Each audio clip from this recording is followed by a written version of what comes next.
Gel, it is easier to judge the amount of tack being applied to the wound. 2% viscous xylocaine is also effective in decreasing the pain of the injection from the local anesthetic, but several applications are usually required.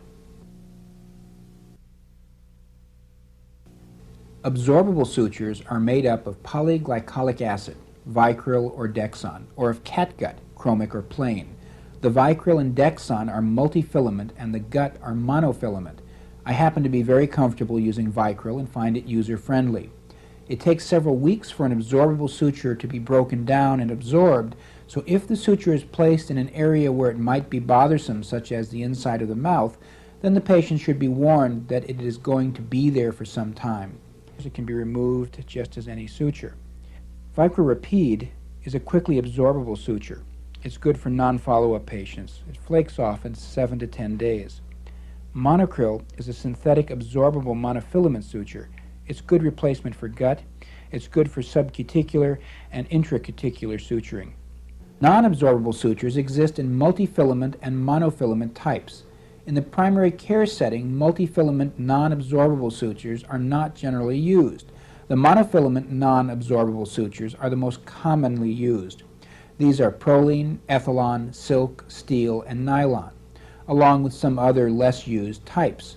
I exclusively use Prolene and find this non-absorbable monofilament suture also quite user-friendly.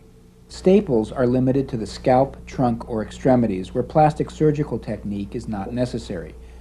With regard to infection rate, wound healing, and patient acceptance, staples are consistent with sutures.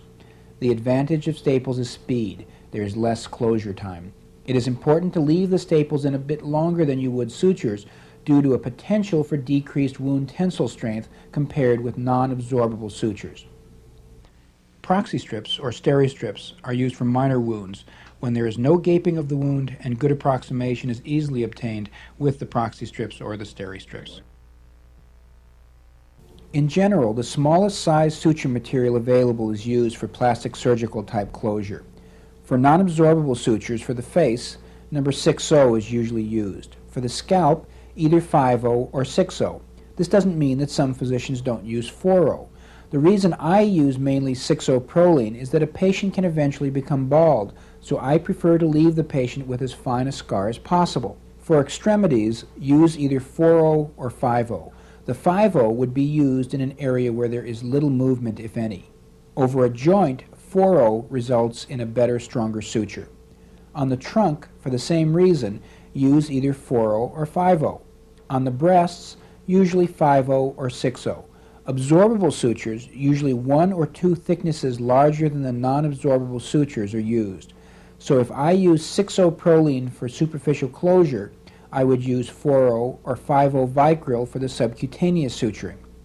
Again, you should use the smallest needle possible that will penetrate through both sides of the wound with one pass.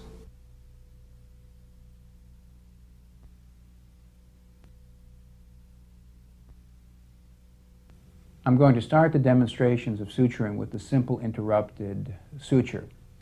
When this is performed, one wants to make sure that the wound is everted so that when you are finished, you actually have a bit of eversion of the wound like this, so that when the sutures are removed, it will eventually flatten out instead of dimpling if it is sutured flat in the beginning.